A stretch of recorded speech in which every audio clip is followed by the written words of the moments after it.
foi o primeiro reino cristão do mundo.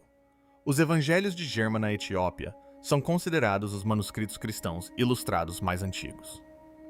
Trata-se de um texto escrito em Ge'ez, uma língua antiga da Etiópia. E se o capítulo mais importante da história da humanidade nunca tivesse se perdido, apenas nunca tivesse sido lido? Durante 16 séculos, nas montanhas da Etiópia, monges guardaram textos antigos, atribuídos ao próprio Jesus. Ensinamentos que teriam sido proferidos durante os 40 dias após a ressurreição. Palavras jamais traduzidas, jamais divulgadas e jamais absorvidas pelo cristianismo ocidental. Por que esses ensinamentos foram preservados em silêncio? E quem decidiu que o mundo não estava pronto para ouvi-los? Enquanto a Europa construía catedrais, travava cruzadas e definia a ortodoxia, a Etiópia salvaguardava uma versão mais antiga e abrangente da fé, que incluía livros inteiros descartados pelo Ocidente. Sacerdotes e fiéis leigos na Etiópia estão em uma missão resgatar manuscritos religiosos e obras de arte sacra, centenárias, em um esforço para preservar tradições e patrimônio. E se essa história sempre esteve lá, à espera, o que isso significa para tudo o que pensamos saber hoje? Agora, em 2025, esses escritos finalmente estão alcançando um público mais amplo.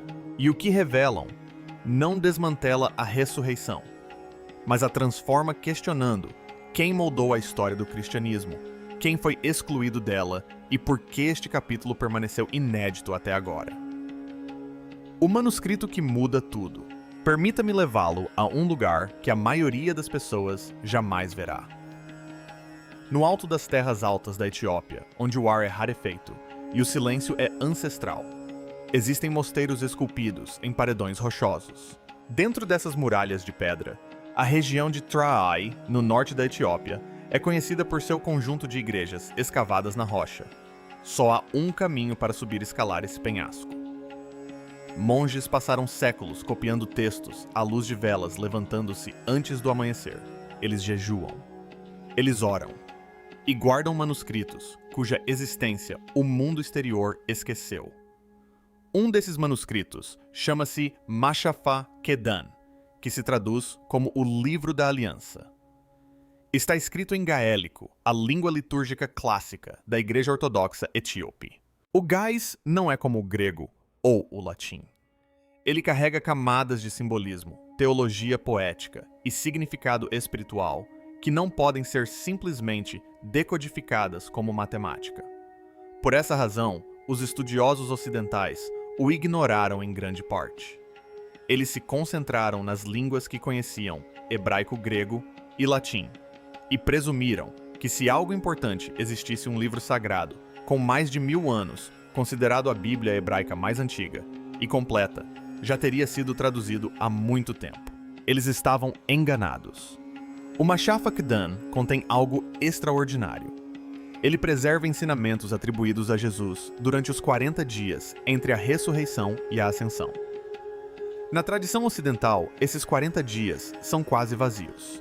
Os evangelhos mencionam que Jesus apareceu aos seus seguidores, mostrou-lhes as suas feridas comeu peixe e depois ascendeu aos céus. Essa é essencialmente toda a história. Mas o texto etíope conta uma versão diferente.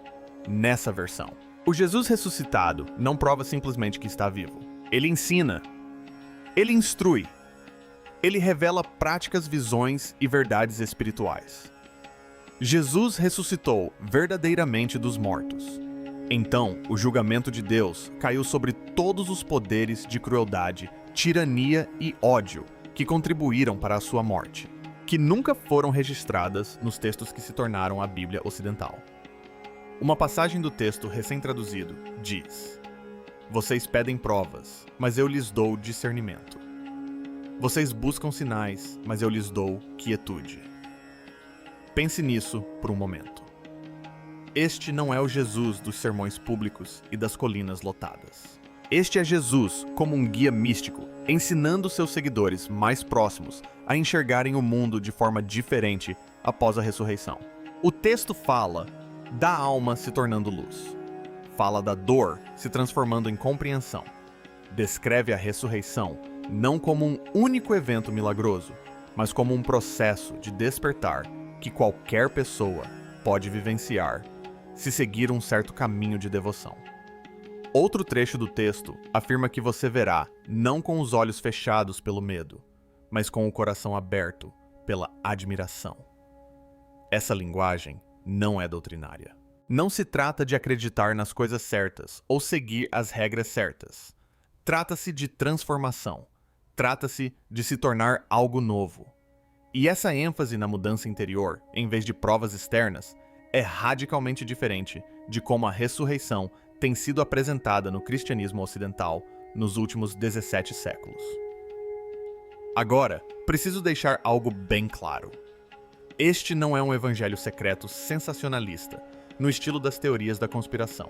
O Mashafakdan é um texto sagrado sério, que faz parte da tradição ortodoxa etíope há mais de um milênio. A Igreja Ortodoxa Etíope existe há séculos e possui vasta influência religiosa, cultural e política. Monges etíopes leem, estudam e vivem de acordo com seus ensinamentos há gerações. O único segredo era que ninguém no Ocidente se deu ao trabalho de traduzi-lo. O texto não nos foi ocultado, simplesmente nunca o procuramos. E isso levanta uma questão incômoda. Se ensinamentos tão significativos estiveram guardados em mosteiros etíopes durante todo esse tempo, o que mais deixamos passar? O que mais presumimos não importar, por não estar escrito nas línguas que privilegiamos, preservado pelas culturas que valorizamos? A resposta, como se vê, é muita coisa. Mas antes de chegarmos aos outros textos preservados pela Etiópia, precisamos entender como a Etiópia se tornou cristã, porque essa história desafia outra suposição que a maioria das pessoas carrega sem perceber. A ideia de que o cristianismo se espalhou de oeste para leste de Roma para o resto do mundo é equivocada. O reino que acreditava antes de Roma. Eis um fato que mudará tudo o que você pensa saber sobre a história cristã. A Etiópia tornou-se oficialmente uma nação cristã, pelo menos 50 anos antes de Roma. No início do século IV, por volta de 330 d.C., o rei Izana do reino de Axum declarou o cristianismo a religião oficial do estado. Isso ocorreu décadas antes de o imperador Constantino tornar o cristianismo a fé do Império Romano em 380 d.C. Reflita sobre isso.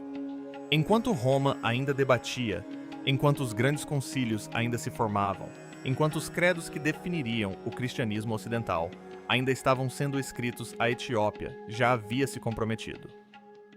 Um reino africano abraçou Jesus antes da Europa. E eis o que torna isso ainda mais significativo. O cristianismo etíope não veio de Roma.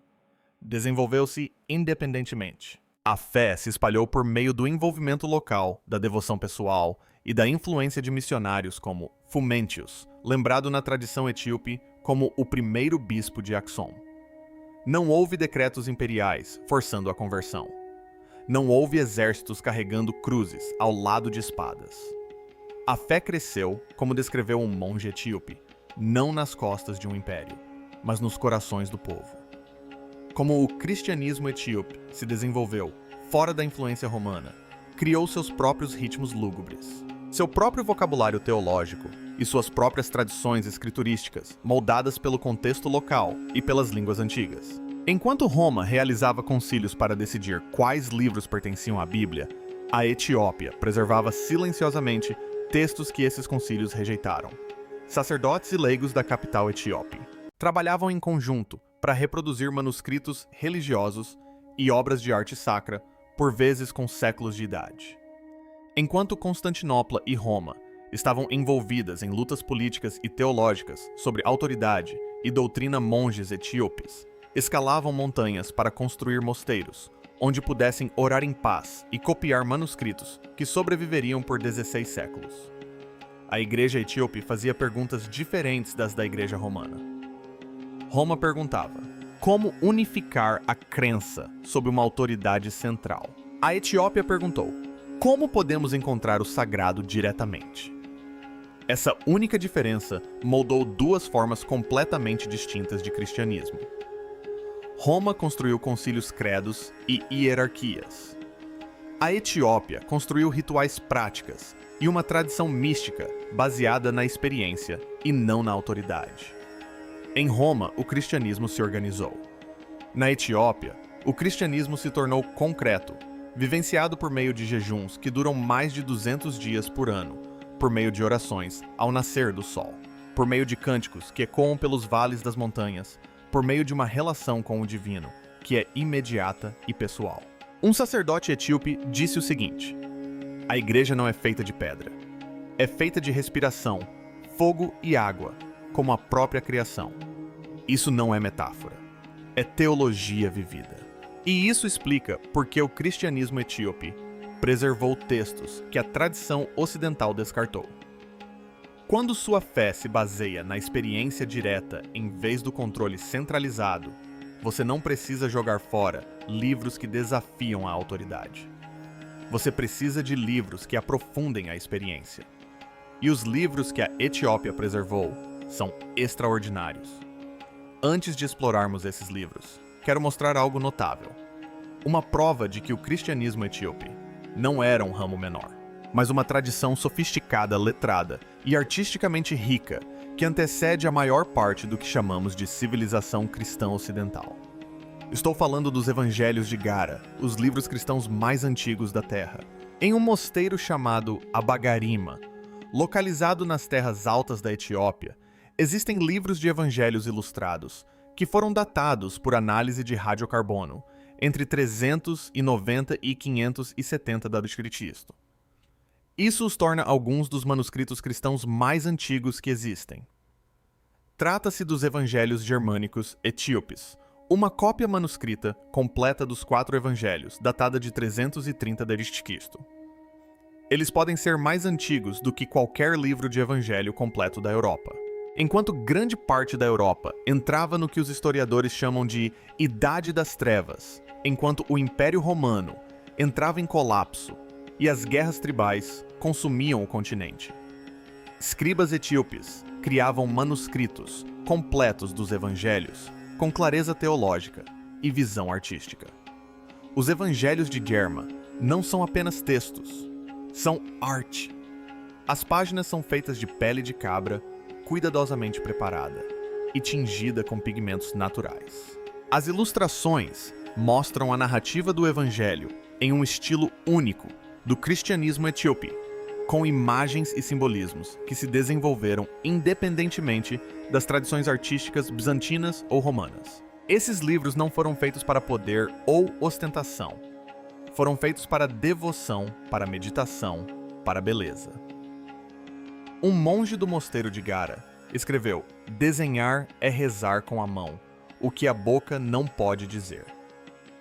O que os evangelhos de Gima comprovam é que o cristianismo não se espalhou em linha reta de Jerusalém a Roma e a todos os outros lugares. Ele floresceu em paralelo. Diversas culturas cristãs estavam se desenvolvendo simultaneamente, cada uma com suas próprias línguas, sua própria arte, sua própria compreensão da fé. A igreja etíope não estava esperando pela aprovação romana ou pelas instruções de Bizantino. Estava criando uma identidade cristã enraizada em suas próprias tradições, seus próprios santos, sua própria geografia sagrada. À medida que os estudiosos começaram a digitalizar e preservar os evangelhos, germânicos estão descobrindo conexões entre esses antigos livros iluminados e ensinamentos que foram apagados ou ignorados no cânone ocidental. O que nos leva à questão mais instigante de todas: o que mais a Etiópia preservou que o Ocidente deixou para trás? A resposta é o livro inteiro. Livros que outrora foram considerados sagrados pelos primeiros cristãos. Livros que moldaram o pensamento judaico nos séculos anteriores a Jesus. Livros que foram removidos das Bíblias ocidentais, mas permaneceram escrituras fundamentais na Etiópia por 1600 anos. Os livros que o Ocidente descartou. Quando a Bíblia estava sendo compilada, nos séculos IV e V, os líderes da igreja tiveram que tomar decisões. Quais livros seriam incluídos? Quais livros seriam deixados de fora? No Ocidente, esse processo foi tão político quanto espiritual.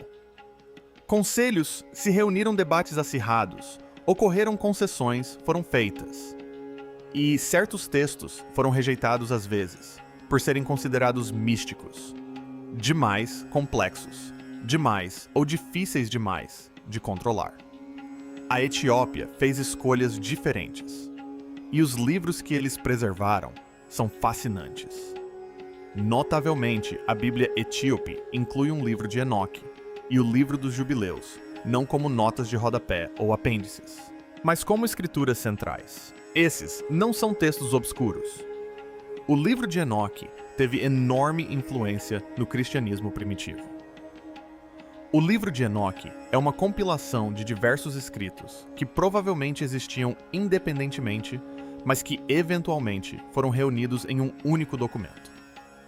A carta de Judas no Novo Testamento cita-o diretamente. Os primeiros pais da igreja fizeram ampla referência a ele.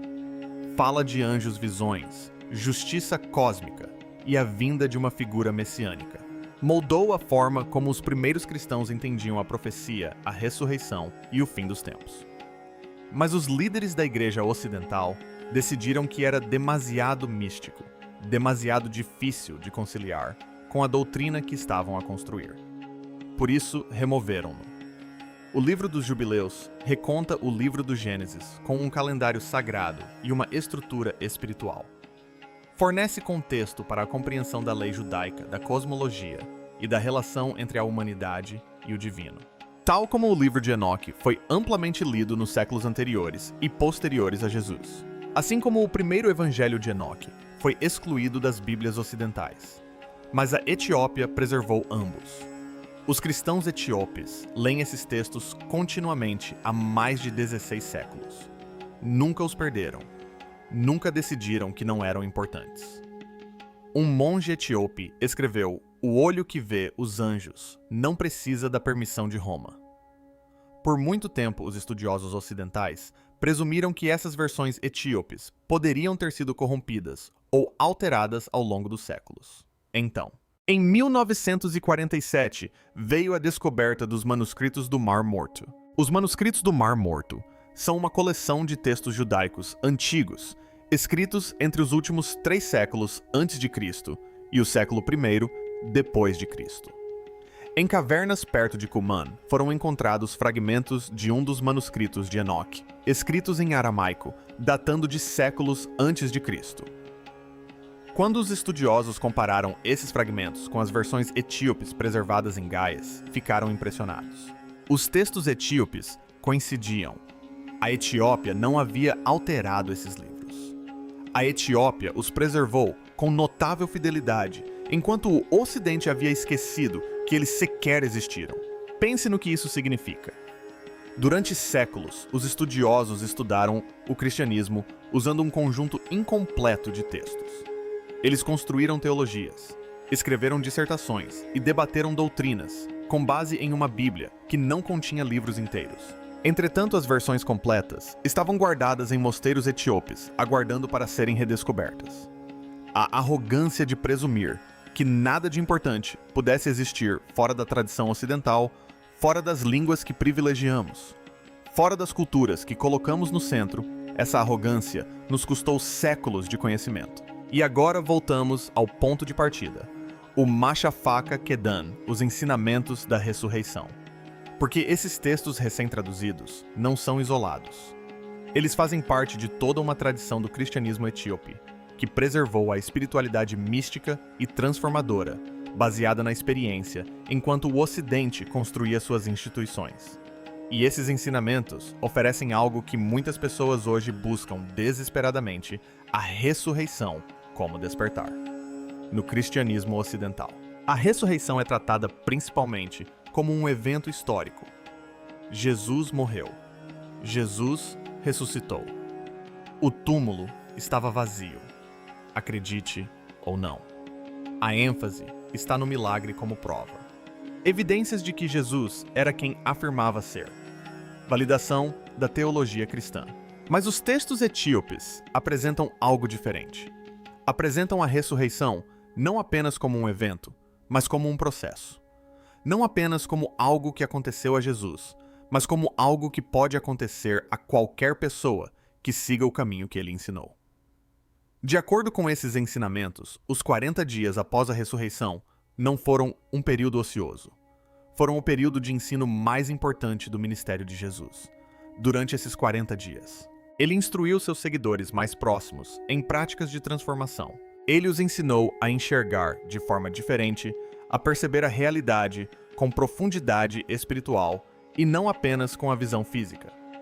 Falou sobre o corpo se tornar um receptáculo de luz. Descreveu como a percepção se transforma através do silêncio da postura de elementos, como a luz do sol, o vento e o jejum.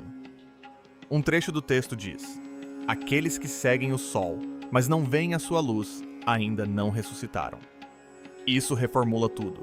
A ressurreição não é apenas um milagre que prova a divindade de Jesus. É um convite, é um caminho. É algo em que você pode participar, não algo que você simplesmente aceita ou rejeita. A salvação deixa de ser uma questão de crença e passa a ser um processo de transformação. Não se trata de um momento de salvação, mas de um processo contínuo de aprendizado para ver perceber e transformar. A palavra grega para ressurreição anastasis significa literalmente levantar-se, erguer-se, despertar. Os textos etíopes levam esse significado a sério. Eles apresentam a ressurreição como uma forma de despertar espiritual disponível a qualquer pessoa disposta a se esforçar. É por isso que esses ensinamentos não se encaixavam na teologia estruturada que surgiu após o Concílio de Nica, em 325 d.C. Esse concílio tratava da definição de doutrinas, estabelecendo o que os cristãos deveriam crer para serem considerados ortodoxos. Tratava-se de unidade, autoridade e linhas claras entre crença correta e crença incorreta. Mas ensinamentos sobre transformação interior, sobre experiência espiritual direta, sobre práticas que alteram a percepção, esses não se encaixam perfeitamente em credos. São práticas demasiado pessoais, demasiado experienciais, demasiado difíceis de controlar. Por isso, foram excluídas da tradição ocidental, não por serem heréticas, mas por serem inconvenientes. Contudo, sobreviveram. Durante 16 séculos, os monges etíopes mantiveram estes ensinamentos vivos. Praticaram o jejum, as orações, o silêncio. Incorporaram o que os textos descreviam. E agora, à medida que estes ensinamentos finalmente alcançam um público mais vasto, falam a algo que muitas pessoas hoje procuram. Por que isso importa agora? Algo estranho está acontecendo em todo o mundo ocidental neste momento. E os números contam uma história que as instituições religiosas não querem ouvir. As igrejas estão se esvaziando.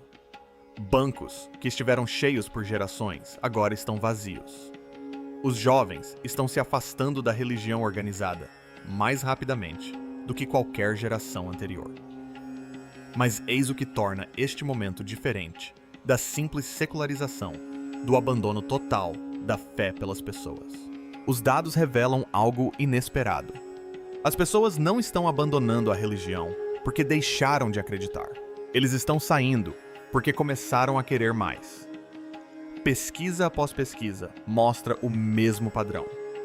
Aqueles que deixam a religião institucional ainda se descrevem como espirituais. Eles ainda oram, ainda buscam significado, ainda sentem esse chamado para algo maior do que eles mesmos. O que eles rejeitaram não foi Deus. O que eles rejeitaram foi a transação, a fórmula, a ideia de que fé significa comparecer no domingo, recitar as palavras certas, marcar as caixinhas certas e pronto. Eles querem experiência, em vez de doutrina mistério, em vez de certeza, transformação, em vez de filiação. Eles anseiam por algo que realmente os transforme, algo que possam sentir na pele, não apenas concordar intelectualmente. E é nesse anseio, nessa ânsia por algo mais profundo, que a tradição etíope se manifesta com uma voz quase profética. Thia está situada em uma junção tripla entre 3 placas tectônicas. Esses textos antigos, preservados por 16 séculos, Enoque Jubileus e Mashafaqan, não oferecem apenas crenças a serem aceitas. Eles oferecem práticas a serem incorporadas. O silêncio como uma porta de entrada, o jejum como uma disciplina que amplia a percepção, a respiração sagrada como uma conexão com o divino. Os próprios elementos, água, fogo, luz solar e vento tratados não como metáforas, mas como encontros genuínos com o sagrado. Essa é a mesma linguagem usada hoje em retiros de meditação e centros de bem-estar ao redor do mundo. Milhões de pessoas pagam milhares de dólares para aprender técnicas de quietude. Presença e atenção plena que monges etíopes praticam gratuitamente em mosteiros nas montanhas desde o século IV. A diferença é que a indústria moderna do bem-estar despojou essas práticas de seu contexto sagrado. A atenção plena foi dissociada de seu significado. A meditação foi separada do divino. As pessoas aprendem a respirar, mas não a rezar. Aprendem a estar presentes, mas não a encontrar a própria presença. A tradição etíope nunca fez essa separação. As práticas sempre estiveram ligadas à transformação, à ressurreição, a tornar-se algo novo através da experiência direta do sagrado. Um teólogo fez recentemente uma observação que me deixou perplexo. Ele disse: "O futuro da fé se parecerá mais com o passado da Etiópia. Pense no que isso significa. Aquilo que os buscadores espirituais de hoje procuram desesperadamente, esse encontro puro, imediato e transformador com algo maior, já existe. Existe há mais de 1.600 anos. Apenas foi preservado em uma língua que a maioria das pessoas não conseguia ler em mosteiros, que a maioria das pessoas jamais visitaria em uma tradição que os poderes dominantes da história escolheram ignorar. O caminho etíope não é rígido nem dogmático. É rítmico, é visionário, é materializado na prática diária em vez da frequência semanal. Oferece espaço para a beleza, para a quietude, para o tipo de encontro direto que os buscadores modernos anseiam. E eis o que mais me impressiona nesses ensinamentos. Eles não fazem a pergunta que o cristianismo ocidental tem obsessivo por séculos. Não perguntam em que você acredita. Em vez disso, fazem algo muito mais desafiador, como você vê essa mudança da crença à percepção. Da doutrina à experiência da concordância mental, à transformação vivida, essa mudança é tudo. Para a pessoa que desistiu da igreja, mas não de Deus. Para o buscador que deseja sentir algo real e não apenas recitar uma verdade. Para qualquer pessoa que já tenha pressentido que deve haver mais na história do que lhe foi contado, esses textos antigos oferecem uma resposta. Não uma invenção recente, não um compromisso moderno, mas um caminho ancestral que jamais se perdeu, apenas permaneceu inexplorado até agora. Então, o que tudo isso muda? Muda o próprio mapa da história cristã. A narrativa não segue uma linha reta de Jerusalém a Roma e ao mundo moderno. Ela se ramifica, diverge e sobrevive em lugares que o Ocidente aprendeu a ignorar. A Etiópia não perdeu a tradição original.